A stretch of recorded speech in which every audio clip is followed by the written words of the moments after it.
اب پہلی بات سمجھیے تسبیح کہتے کسے؟ تسبیح کرتی کیا معنی؟ ہم کہتے ہیں سبحان اللہ سبحان اللہ سبحان اللہ، یہ تسبیح ہے۔ اصل میں سبح یسبح کا مادہ عربی زبان میں آتا ہے کسی شے کے تیرنے کے لیے۔ پانی کی سطح پر کوئی چیز چل رہی ہے، یہ تیر رہی ہے۔ خلا میں کوئی سیارہ جو ہے اپنے مدار میں حرکت کر رہا ہے، تیر رہا ہے، گرتا نہیں ہے، وہ اپنے اس مدار اپنے اس لیول کو برقرار ہے۔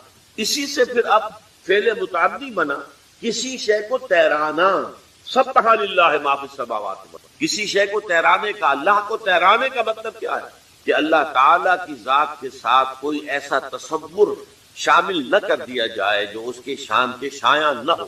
گویا کہ ہمارا یہ کہنا اللہ پاک ہے اس بات سے، ہر نقص سے، ہر عیب سے، ہر عجز سے، ہر احتیاج سے، ہر کمزوری سے، ہر ذوق سے پاک ہے۔ وراء الورا ثم وراء الورا ثم وراء، یہ ہے تسبیح کہ ذات باری تعالیٰ کے ساتھ کوئی ایسا تصور لاحق نہ ہو جائے جو اس کی شایع نشان نہ ہو۔ سبح للہ ما فی السماوات والارض، کائنات کی ہر چیز تسبیح کرتی ہے اللہ کی، ہر چیز اللہ تعالیٰ کو اس کے مقام رفیع کے اوپر بیان کر رہی ہے۔ اور اس میں اتنا زور ہے، سورہ بنی اسرائیل میں فرمایا تسبح لہ السماوات السبع والارض ومن فیہن وَإِن مِّن شَيْءٍ لَّا يُسَبِّحُ بِحَمْدِهِ وَلَٰكِن لَّا تَفْقَهُونَ تَسْبِيحَهُمْ إِنَّهُ كَانَ حَلِيمًا غَفُورًا۔ ساتوں آسمان اور یہ زمین اور جو کچھ ان میں ہے وہ اللہ کی تسبیح میں لگے ہوئے، کوئی شے نہیں ہے جو اللہ کی تسبیح اور حمد میں نہ لگی۔ وَإِن مِّن شَيْءٍ لَّا يُسَبِّحُ بِحَمْدِهِ وَلَٰكِن لَّا تَفْقَهُونَ تَسْبِيحَهُمْ، لیکن تم ان کی تسبیح کو سمجھ نہیں سکتے، جان نہیں۔ اس امت میں سے کچھ لوگ جو بیدار ہو جائیں، جو ہوش میں آ جائیں، جو جاگ جائیں، جنہیں یاد آ جائے۔ مجھے بڑا پسند ہے یہ ہمدرد کے جو پرچے بچوں کے لیے خاص طور پر جو رسالہ نکلتا ہے، اس میں آپ نے دیکھا ہوگا جاگو اور جگاؤ، جاگو اور جگاؤ، بڑی اچھی اصطلاح ہے، بڑی عام پہل ہے۔ خود جاگو اور جو جاگ جائیں دوسروں کو جگائیں، بیدار کریں۔ جو جاگ گئے ہیں، جنہیں یہ ہوش آ گیا ہے میں مسلمان ہوں، میری ذمہ داری ہے، میں تو بحیثیت مجموعی اس امت کا فرد ہوں جو دنیا والوں کی بھلائی کے لیے برپا کی گئی، میرے ذمے تو بڑا عظیم فریضہ ہے۔ وہ فریضہ ہے کہ جو اللہ تعالیٰ اپنے رسولوں کے سپرد کرتا رہا، امر بالمعروف و نہی عن المنکر، جسے یہ ہوش آ جائے اب وہ دوسروں کو جگائے، جو جاگتے جائیں وہ ایک امت بن جائے، چھوٹی امت، جیسے آپ کہتے ہیں party with in party, state with in state, ریاست میں ریاست، پارٹی میں پارٹی، ایک بڑی امت ہے۔ 1 ارب سے زیادہ کی تعداد میں امت محمد ہے اس وقت دنیا میں صلی اللہ علیہ وسلم، لیکن سوئے ہوئے ہیں۔ کس اعتبار سے سوئے ہوئے ہیں؟ دنیا کے اعتبار سے سوئے ہوئے نہیں ہیں۔ ہر شخص اپنی بہتری کے لیے کوشاں ہے، زور لگا رہا ہے، دن رات محنت کر رہا ہے۔ دین کے اعتبار سے سو گئے، بحیثیت امت محمد جو ذمہ داری تھی اس کے اعتبار سے سوئے تھے۔ تو جو جاگ جائے وہ جاگے، آپس میں مل جل کر اس بڑی امت میں ایک چھوٹی امت بنائے۔ وَلْتَكُن مِّنكُمْ أُمَّةٌ يَدْعُونَ إِلَى الْخَيْرِ، تم میں سے ایک امت تو ایسی لازماً ہونی چاہیے جو خیر کی طرف بلائے اور نیکی کا حکم دے اور بدی سے روکے۔ اور نوٹ کیجئے آخری ٹکڑا اس آیت کا، وَأُولَٰئِكَ هُمُ الْمُفْلِحُونَ، یہ جان لو کہ صرف وہی ہوں گے فلاح پانے والے، یہ سوئے ہوئے فلاح نہیں پائیں۔ جو جاگ جائیں گے اور جگائیں گے اور جو اپنے اس فرض منصبی کو ادا کریں گے، یدعون الی الخیر ویامرون بالمعروف وینہون عن المنکر، صرف وہ ہوں گے فلاح پانے والے۔ اولئک هم المفلحون۔ آپ صدق کے دل سے دعا کیجئے، اللہم ربنا اجعلنا منہم، اے اللہ ہمیں بھی ایسے لوگوں میں شامل ہونے کی توفیق عطا فرما۔ پہلا تمہیدی مضمون میرا ختم ہوا، ذہن میں ٹانکتے جائیے۔ خلاصہ کیا ہے؟ امت مسلمہ کی غرض تاسیس یا شہادت علی الناس کہیے یا امر بالمعروف اور نہی عن المنکر۔ اب دوسرا مضمون ہے، اس کے لیے ذرا یہ الٹ لیجئے آخری صفحے پر، چونکہ یہ 2 ورقہ ہے، اس پر میں نے ایک بڑی محنت کر کے قرآن مجید کے 9 مقامات منتخب کیے۔ ایک مضمون کو واضح کرنا مقصود ہے، وہ مضمون کیا ہے؟ پہلے اس بات کو سمجھیے، بدقسمتی سے ہمارے اس دور میں بہت سے انتہائی نیک لوگ، انتہائی نیک نیت لوگ، پھر یہ کہ دین کے لیے حرکت بھی کر رہے ہیں، جاتے ہیں، گھروں سے نکلتے ہیں، محنت کرتے ہیں، جد و جہد کرتے ہیں، لیکن ایک مغالطے میں مبتلا۔ وہ مغالطہ کیا ہے کہ صرف نیکی کی تلقین کفایت کرتی ہے، نہیں عن المنکر کی ضرورت نہیں۔ کسی برائی پر تنقید کا کوئی فائدہ نہیں، بھلائی کی تلقین کرو، جب بھلائی پھیلے گی خود بخود جو بدی ہے وہ رفع ہو جائے۔ بعض اعتبارات سے بات بڑی وزنی بات ہوتی ہے، تم روشنی پھیلاؤ تاریکی خود بخود کافور ہو جائے. بھلائی کا پرچار کرو، بھلائی کو پھیلاؤ، بدی جو ہے خود بخود جو ہے وہ ملیا بیٹ ہو جائے. لیکن یہ بہت بڑا مغالطہ ہے اور دینی اعتبار سے بہت بڑی غلط فہمی ہے، جس میں بہت سے نیک نیت نظر آ رہے ہیں. ان کی نیت سے پر کوئی شک نہیں. پھر ان کا جو مجاہدانہ کردار ہے، اس کے لیے جو محنتیں کرتے ہیں وہ سب بھی مسلم. لیکن میں یہ چاہتا ہوں آج آپ قرآن مجید کے 9 مقامات کے حوالے سے اس بات کو سمجھ لیں کہ یہ امر بالمعروف اور نہی عن المنکر باہم لازم و ملزوم. میں نے جو اس کا عنوان قائم کیا ذیلی، باہم لازم و ملزوم، ایک گاڑی کے 2 پہیے یا ایک ہی تصویر کے 2 رخ. ایک پہیے پر تو گاڑی گھوم جاتی ہے، 2 پہیوں پر گاڑی آگے بڑھتی. ایک گاڑی کے 2 پہیے، اسی طریقے سے ایک تصویر کے 2 رخ، باہم لازم و ملزوم. اس کو چونکہ بڑی اہمیت کے ساتھ ذہن نشین کرانا مقصود ہے تو میں نے یہ 9 مقامات قرآن مجید کے نکالے جس سے یہ ثابت ہو جائے یہ دونوں لازم ہے، لازم و ملزوم. اور ایک بات میں عرض کر دوں انتہائی ادب کے ساتھ کہ واقعہ یہ ہے کہ اگر میں یہ کہوں کہ قرآن مجید تو یہ 2 چیزیں بیان کر رہا ہے لیکن اصل میں تو ایک ہی چیز ضروری ہے، تو معلوم یہ ہوا کہ میں نے قرآن پر طعن کیا ہے، اللہ کے کلام پر. گویا کہ میں ایک یہ نقص نکال رہا ہوں کہ شاید یہ صرف شاعری ہو رہی ہے، لفاظی ہو رہی ہے. قرآن ہر جگہ دونوں اصطلاحات کو لاتا. دیکھیے چونکہ وقت کم ہے اب ذرا ایک ایک کر کے ان آیات کو پڑھیں. میں نے الحمدللہ شروع کیا اس اعتبار سے کہ شان باری تعالیٰ سورۃ النحل کی آیت نمبر 90 میں بیان ہوئی. اور یہ آیت تو آپ میں سے ہر شخص کو یاد ہوگی اس لیے کہ ہر خطبہ جمعہ میں آپ یہ آیت سنتے ہیں. خطبہ ثانیہ جب ہوتا ہے جس کے بعد کھڑے ہو جاتے ہیں نماز کے لیے تو یہ آیت جو ہے اس پر خطبہ ختم ہوتا ہے. ان اللہ یأمر بالعدل والاحسان وایتاء ذی القربى وینہی عن الفحشاء والمنکر والبغی یعظکم لعلکم تذکرون. بڑی خوبصورت آیت ہے. اللہ تعالیٰ نے ایسا کمال توازن پیدا کیا، حکم بھی دیا 3 باتوں کا، روکا بھی 3 باتیں. عجیب توازن ہے، ذرا غور کیجیے اس کے حسن توازن ہی میں سارا حسن ہوتا ہے. 2 چیزیں ہیں، اگر آپ نے توازن ڈسٹرب کر دیا اس میں حسن باقی نہیں رہے. ان اللہ یامر بالعدل والاحسان وایتاء ذی القربى. اللہ حکم دیتا ہے عدل کا، احسان کا اور قرابت داروں کا حق ادا کرے. میں چونکہ اس وقت درس نہیں دے رہا ہوں ان آیات کا، مقصود صرف یہ ہے کہ آپ کے پیش نظر رہے کہ امر اور نہی یہ دونوں ساتھ ساتھ. اور اس میں یہاں توازن اللہ نے اس درجے کیا ہے کہ 3 ہی چیزیں مقابل میں لایا. وَيَنْهَا عَنِ الْفَحْشَاءِ وَالْمُنْكَرِ وَالْبَغْيِ يَعِظُكُمْ لَعَلَّكُمْ تَذَكَّرُونَ. اللہ بھی نیکیوں کا حکم دیتا ہے تو بدیوں سے روکتا بھی. ورنہ اگر وہ فلسفہ درست ہوتا کہ محض نیکی کی تلقین سے بدی خود و خود کافور ہو جائے گی تو بدی کی نشاندہی کر کے اس سے روکنے کی اضافی طور پر ضرورت نہیں. آگے چلیے نمبر 2 تقاضائے فطرت و حکمت. یہاں میں نے سورہ لقمان کی آیت لی ہے. حضرت لقمان کے بارے میں آپ حضرات کے علم میں ہوگا نہ وہ نبی تھے نہ کسی نبی کے امتی تھے. سلیم العقل سلیم الفطرت انسان، حکیم اور دانا انسان. انہوں نے اپنے غور و فکر سے جو نتائج اخذ کیے ہیں وہ ہیں جو قرآن مجید نے سورہ لقمان کے 2 رکوع میں جو وصیتیں انہوں نے اپنے بیٹے کو کی تھی. وَإِذْ قَالَ لُقْمَانُ لِابْنِهِ وَهُوَ يَعِظُهُ يَا بُنَيَّ لَا تُشْرِكْ بِاللَّهِ. یہاں سے قرآن مجید نے حضرت لقمان کو امر بنا دیا اس لیے کہ ان کا ذکر جب تک قرآن ہے ان کا ذکر موجود ہے اور ہمیشہ قرآن رہے گا، ان کا ذکر موجود رہے گا. یہ شان ہے اللہ نے اپنے اس بندے کی جو بڑھائی ہے کہ قرآن مجید میں اس طریقے سے تعین کے ساتھ یا تو رسولوں کا نام آتا ہے یا یہ کہ صحابہ میں سے حضرت زید کا ذکر خاص طور پر صحابہ جو ہے اس اعتبار سے کیا کرتے تھے کس قدر خوش قسمت ہے اس کا نام قرآن میں آیا. فلما قضا زید وطرها تو یہ وطرہ منہا زید وطرہ یہ سورہ احزاب میں آیا تو لوگ رش کرتے تھے زید تمہارا نام قرآن میں آیا. ایسے ہی یہ ایک حکیم اور دانا انسان. اب ان کی اسی لیے میں نے عنوان قائم کیا تقاضائے فطرت و حکمت. فطرت اور حکمت کا تقاضا یہ ہے. اب ان کی یہ آیت نوٹ کیجئے جو قرآن مجید میں ان کی بات نقل فرمائی گئی. یا بنیا اقیم الصلاۃ وامر بالمعروف وانہا عن المنکر واصبر علی ما صابک ان ذلک من عزم الامور. اے میرے بچے نماز قائم رکھ، نیکی کا حکم دے، بدی سے روک اور پھر صبر کر جو تجھ پر بیتے. ایک یہ بڑی پیاری بات. نیکی کی تلقین پر کبھی آپ کو ریزنٹمنٹ نہیں ہو. لوگ سن لیں گے مانے یا نہ مانے بھلا کام کیا کرو، نیک کام کیا کرو، بھائی نماز پڑھا کرو، بھائی روزہ رکھا کرو، کوئی آپ کو پلٹ کر گالی نہیں دے گا۔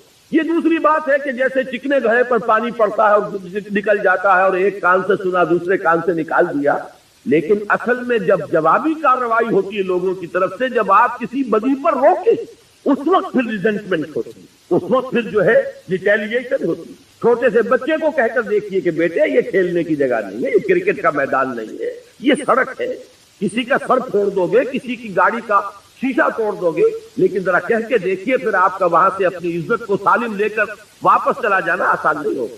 چھوٹی سی چھوٹی بات کہہ کر دیکھیے کسی کو۔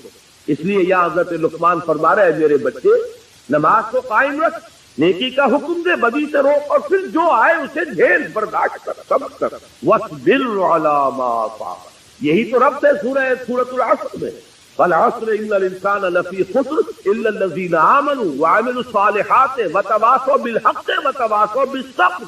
حق کی وصیت کر کے ظاہر بات ہے کہ پھر آپ کو صبر کی بھی ضرورت ہے۔ تیسری چیز پر آئیے، شان محمد صلی اللہ علیہ وسلم۔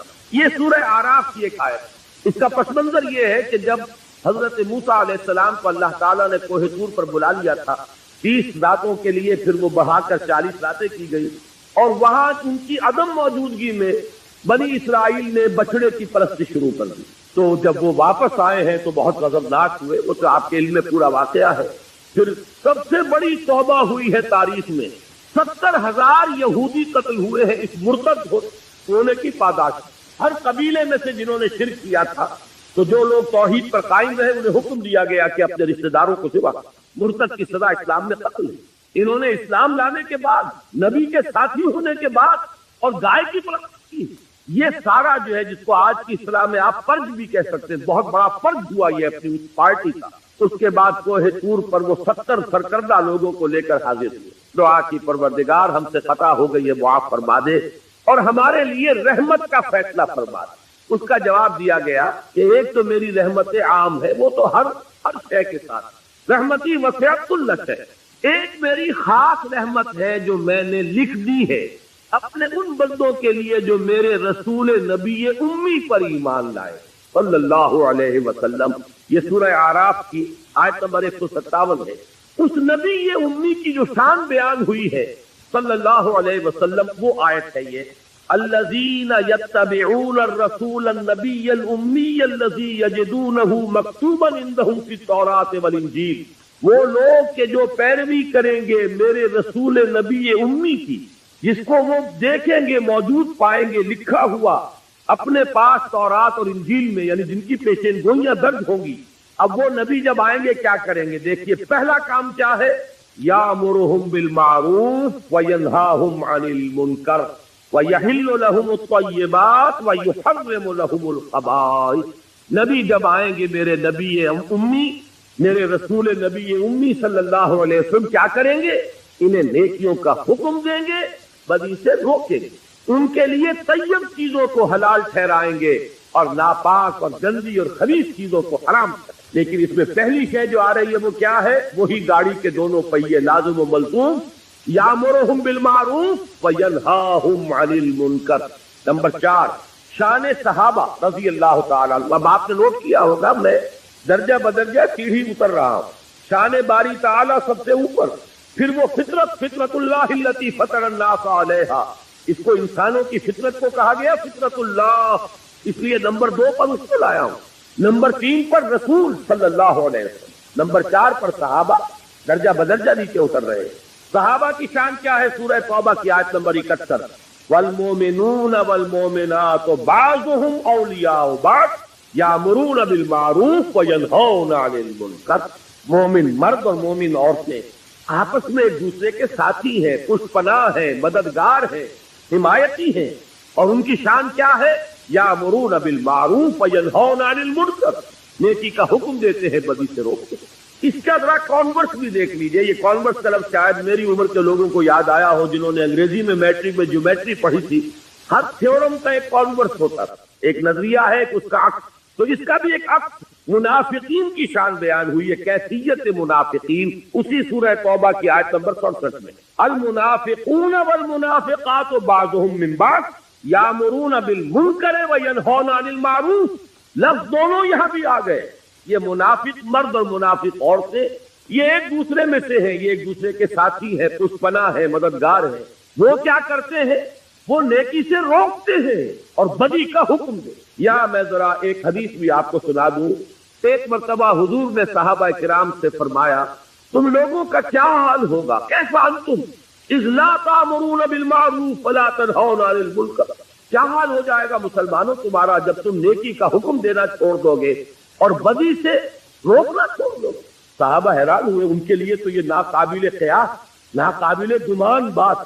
انہوں نے کہا اوا کائن ذالک یا رسول اللہ, انہوں نے حیرت کے ساتھ کہا ہے اللہ کے رسول کیا ایسا ہونے والا ہے؟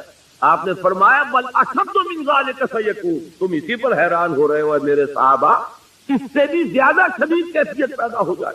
اب وہ حیران ہوئے, وہ کیا ہوگی؟ فرمایا تامرون بالمنکر فتنہون عن المعروف, وہ دور بھی آ جائے گا کہ تم منکر کا حکم دو گے اور بدی کا حکم دو گے اور نیکی سے روکو. یہ وہ شان ہے منافقین کی کہتے ہیں. گویا کہ حضور نے فرمایا ایک وقت آئے گا میری امت میں یہ نفاق عام ہو جائے. آج آپ کا معاشرہ وہی, نیکی کے راستے پر چلنا بہت مشکل ہے, بدی کے راستے کھلے ہیں, کشادہ ہے, کوئی ریزسٹنس ہے ہی نہیں. کوئی نوجوان ذرا داڑھی رکھ لے, تمام رشتہ دار, اعزاء, قریب, والدین وہ اس کے سر کو اس پر سوار ہو جائے. تم نے کیا کیا؟ ذرا گھر میں کوئی شرعی پردہ کر کے نافذ کر کے دیکھیے. یونین آؤٹ کاسٹ آپ اپنے معاشرے سے نکال دیے جائیں. آپ بالکل آپ کا تعلق جو ہے وہ معاشرے سے عزیزوں سے کٹ جائے, کر کے دیکھیے. اس لیے کہ حضور نے فرمایا تھا بل اشد من ذالک سیکون, کہ میری امت پر وہ وقت بھی آنے والا ہے کہ صرف یہی نہیں ہوگا کہ نیکی کا حکم دینا روک دیں گے اور بدی سے روکنا جو ہے وہ چھوڑ دیں گے, بلکہ اشد من ذالک سیکون, اور وہ کیا ہے؟ تامرون بالمنکر وتنہون عن المعروف, جو کہ اس وقت منافقین کی طرح. آگے آئیے, یہ چھٹی آیت میں ابھی آپ کو سنا چکا ہوں پہلے ہی, امت کا فرض منصبی. کنتم خیر امت اخرجت للناس تامرون بالمعروف وتنہون عن المنکر. نمبر 7, دور زوال میں امت مسلمہ کے لیے سہ نکاتی لاہ عمل کا نقطہ عروج. یہ 3 آیات جو یہاں درج ہیں, میں نے ایک تقریر کی تھی آپ کے اسی شہر کراچی میں ایک مسجد میں آج سے 4 سال قبل. اس پر مفصل خطاب ان 3 آیات کی روشنی میں ایک لائحہ عمل کیا کرے اس حال میں, کس طریقے سے صورتحال تبدیل ہو. قرآن مجید تو ہمیشہ کے لیے ہدایت اور رہنمائی ہے, اس نے اس دور کے لیے بھی ہدایت دی ہے, بعد والے دور کے لیے بھی ہدایت دی. اس دور زوال میں اگر یہاں سے اب اوپر اٹھنے کے لیے آپ کو لائحہ عمل درکار ہے تو بھی رجوع کیجئے قرآن کی طرف.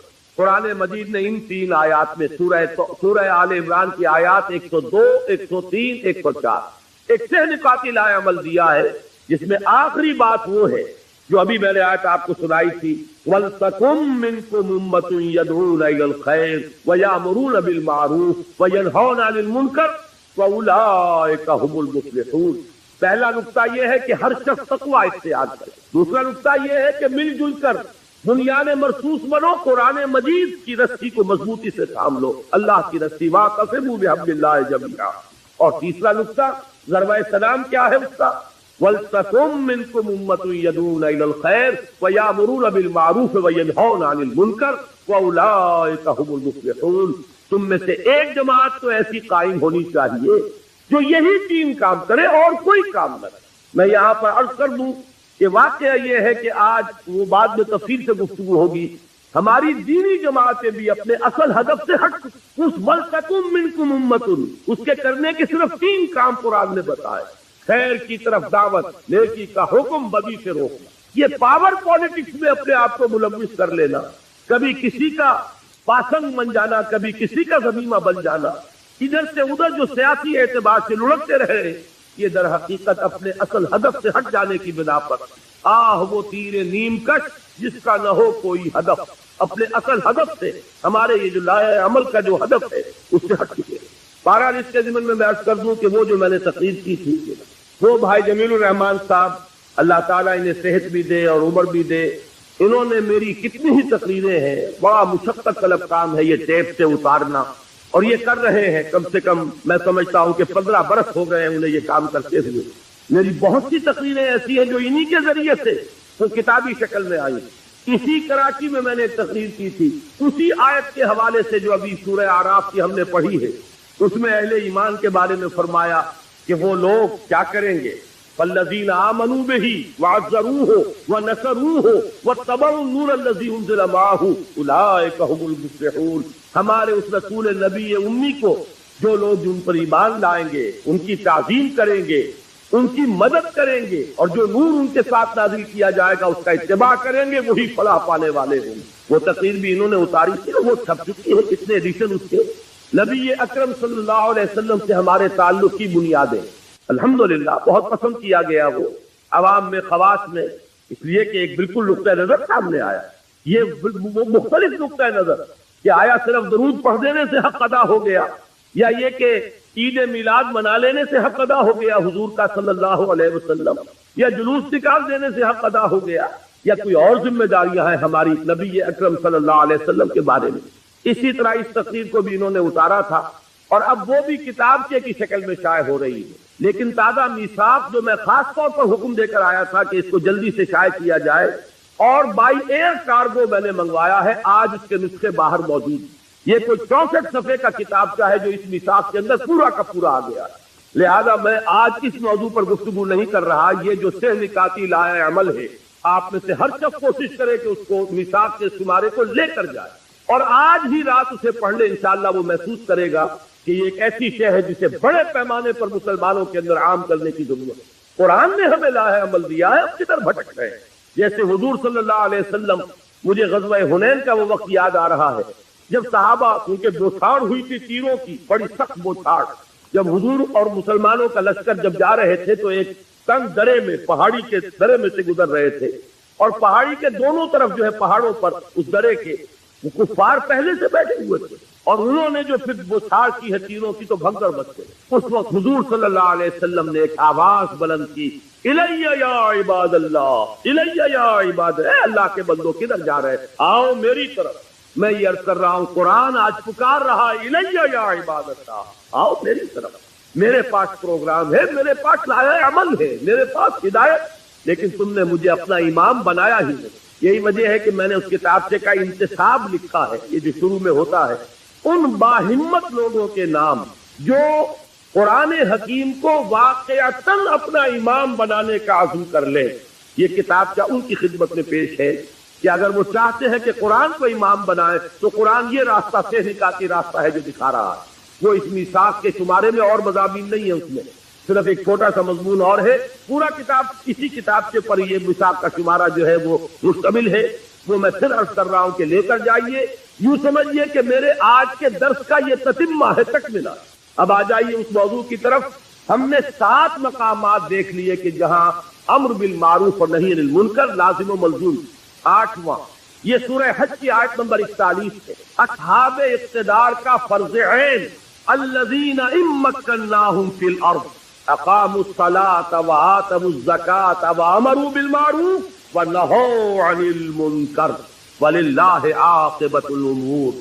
وہ لوگ کہ جنہیں اگر ہم اختیار اور اقتدار اور تمکن فی الارض، حکومت عطا فرما دیں تو وہ کیا کریں گے؟ نماز قائم کریں گے، زکوٰۃ کا نظام قائم کریں گے، نیکیوں کا حکم دیں گے، بدی سے روکیں، وہی امر بالمعروف اور نہی عن المنکر، گاڑی کے دونوں پہیے۔ آخری مقام وہ ہے جو آج آپ نے آیات ابھی سنی عزیز اسد الرحمان صاحب سے، یہ ہے سرفروش اور جانباز اہل ایمان کے اوصاف کا ذروہ سنام۔ یہ آیات کاش کے پورا کا پورا درس ان 2 آیتوں پر ہوتا۔ اس کا آغاز ہوا ان اللہ اشتری من المؤمنین انفسهم واموالهم بان لهم الجنہ۔ اللہ نے تو اہل ایمان سے ان کی جانیں اور مال خرید لیے ہیں جنت کے عوض۔ جنت چاہیے تو جان اور مال میرے حوالے کر دو۔ جو بھی باشعور صاحب ایمان ہے وہ گویا کہ اللہ کے ساتھ ایک بیع و شرا کر چکا، اپنی جان اور مال اللہ کے ہاتھ فروخت کر چکا۔ لہذا اسی کا مظہر یہ تھا کہ وہ لوگ سرفروشی اور جاں فشانی جب پکارا گیا میدان میں آ گئے، جان ہتھیلی پر رکھ کر۔ اب یہ جو لوگ ہیں ان کے کچھ اوصاف ہیں جو اگلی آیت میں بیان ہوئے۔ میں پورا آیت کا اس کو ترجمہ نہیں کر رہا، اس کا وقت نہیں، لیکن ذرا نوٹ کیجئے، یہ سرفروش لوگ، فدائین لوگ، اللہ تعالیٰ مجھے اور آپ کو توفیق دے کہ ہم بھی یہ تمنا یہ رکھیں جیسے حضور نے فرمایا صلی اللہ علیہ وسلم، لَوَدِدْتُ أَنْ أُقْتَلَ فِي سَبِيلِ اللَّهِ ثُمَّ أُحْيَا ثُمَّ أُقْتَلَ میری بڑی خواہش اور آرزو ہے کہ میں اللہ کی راہ میں قتل ہو جاؤں، پھر مجھے زندہ کیا جائے، پھر ایک مرتبہ اللہ کی راہ میں قتل ہو جاؤں۔ تو یہ خواہش ہمارے دلوں میں بھی آ جائے، لیکن اس خواہش کے ساتھ ساتھ کچھ اوصاف اپنے اندر پیدا کرنے ہوں گے۔ وہ اوصاف کیا ہے؟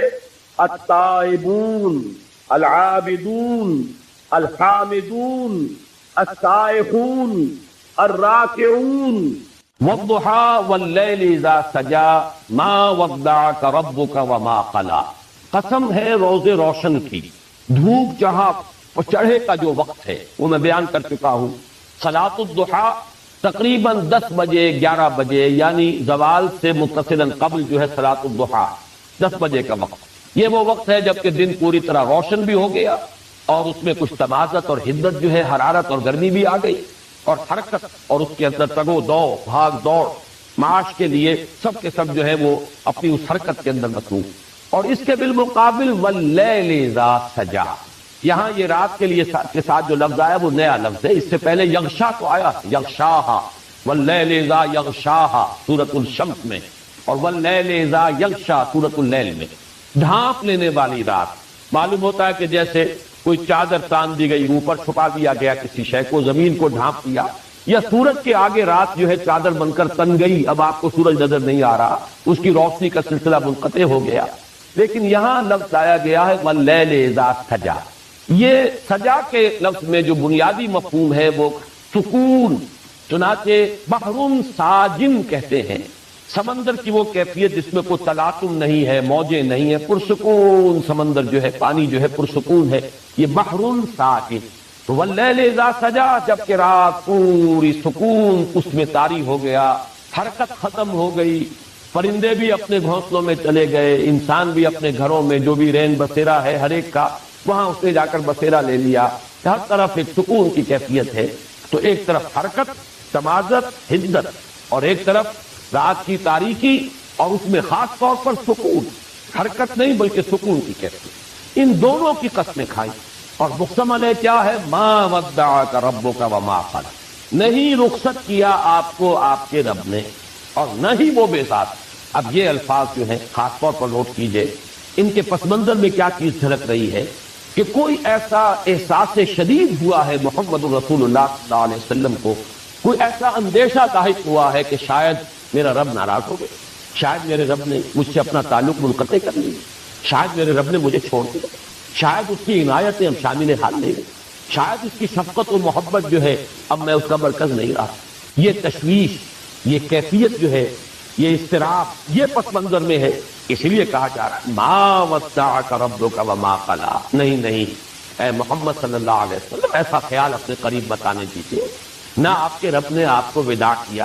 یہ وداع سے ہی ہے وداع کا توضیح باب تفصیل میں ذرا اس میں اور تاکید کا مفہوم آ جاتا ہے۔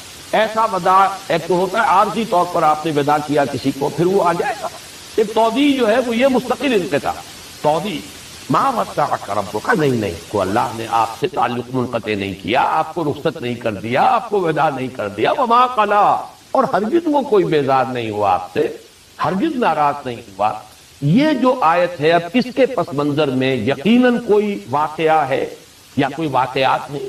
اس اعتبار سے یہ بھی قرآن مجید کے ان مقامات میں سے ہے کہ جہاں شان نزول کی روایات سے اعتنا کیے بغیر کوئی چارہ نہیں۔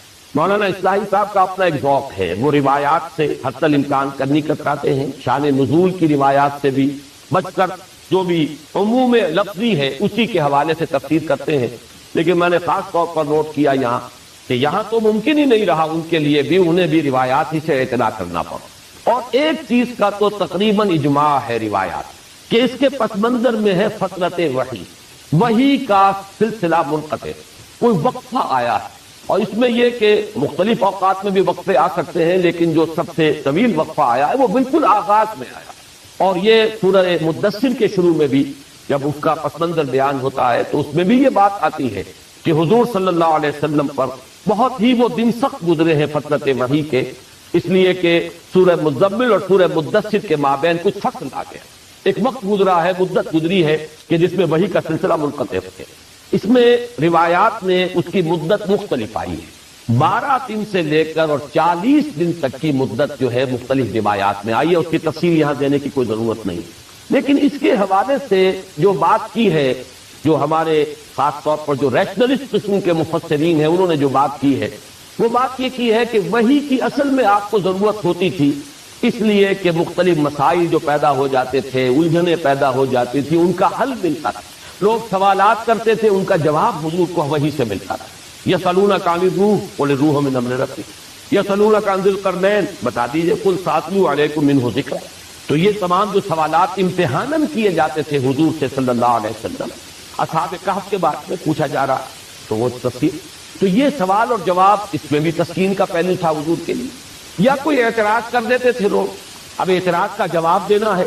اب ایک تو یہ کہ حضور اپنی سمجھ کے مطابق، اپنے فہم کے مطابق، اور وہ فہم بھی بہرحال ہمارا فہم نہیں تھا، محمد رسول اللہ کا فہم تھا کہ نسبت خاص کعبہ عالم پاک، لیکن یہ کہ پھر اس سے اوپر فہم ہے اللہ کا، فوق کل ذی علم علیم، اللہ تعالیٰ کا علم جو ہے وہ بہرحال اس سے بہت بالا تر ہے۔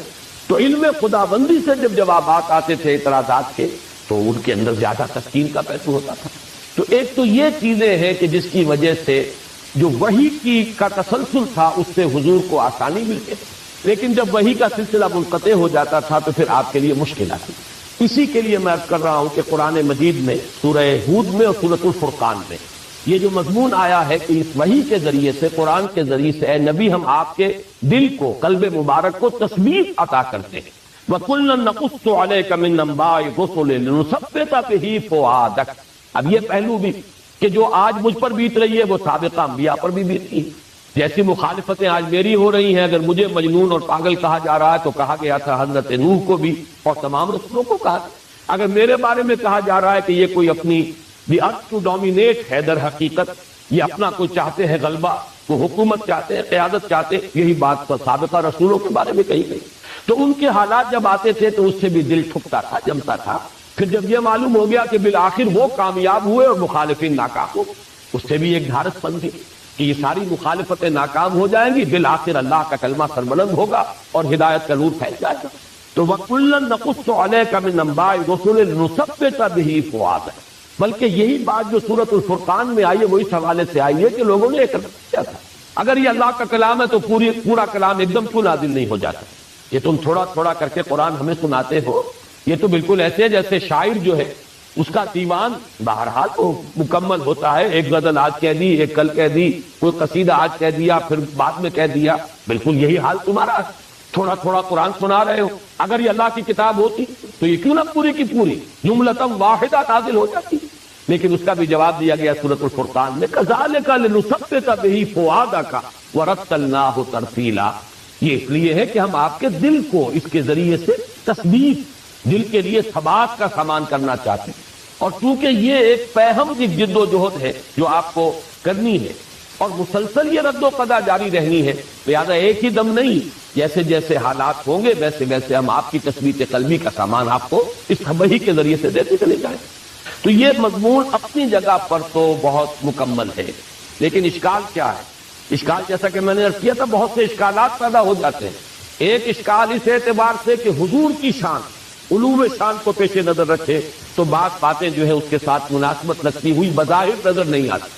دوسری اشکال یہ کہ یہ بالکل ابتدائی زمانے کی صورتیں، ابھی وہ رد و قضا شروع ہوئی ہی نہیں، ابھی کوئی پرسیکیوشن کا آغاز ہی نہیں ہوا، ابھی تو وہ صورت ہے ہی نہیں، بھٹی تپی ہی نہیں، ابھی تو وہ بھڑکی ہی نہیں آگ، وہ رد و قضا تو ہوگی ابھی چل کر، ابھی تو وہ بالکل آغاز کا دور ہے۔ اگر یہ تسلیم کر لیا جائے کہ بالکل آغاز کا زمانہ ہے یہ، تو پھر یہ کہ یہ ساری چیزیں جو ہے بالکل آؤٹ آف کانٹیکسٹ ہو جاتی ہیں۔ آپ چاہے ادھر سے قرآن مجید کی آیات کے حوالوں سے جتنا چاہے اس کے اندر وزن پیدا کر لیں، لیکن اس کانٹیکسٹ کے اندر وہ آؤٹ آف کانٹیکسٹ، اس لیے کہ تو بالکل ابتدائی زمانے یہ جو صورتیں ہیں بالکل ابتدائی۔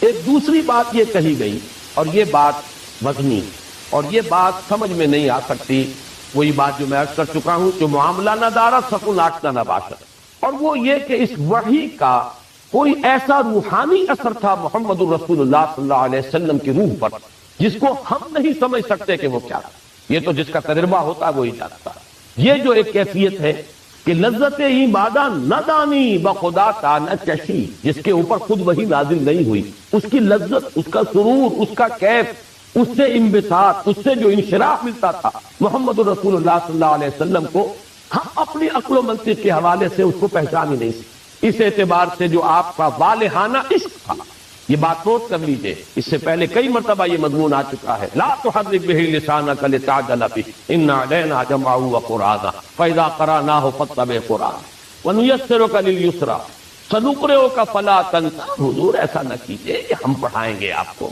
شکوہ کرتے تھے حضور کہ یہ تم دیر سے آتے ہو، اے جبرائیل تم وقفہ طویل کر دیتے ہو۔ یہ تو مستقل آپ کی شکایت تھی، جس کا جواب کہ سورہ مریم میں دلوایا گیا ہے کہ وما نتنزل الا بامر ربک لہ ما بین ایدینا وما خلفنا وما بین ذلک وما کان ربک نسیا۔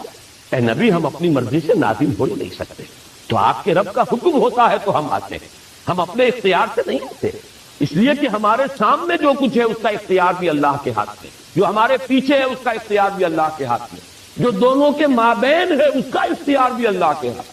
دونوں کے مابین کیا ہے؟ ہمارا وجود۔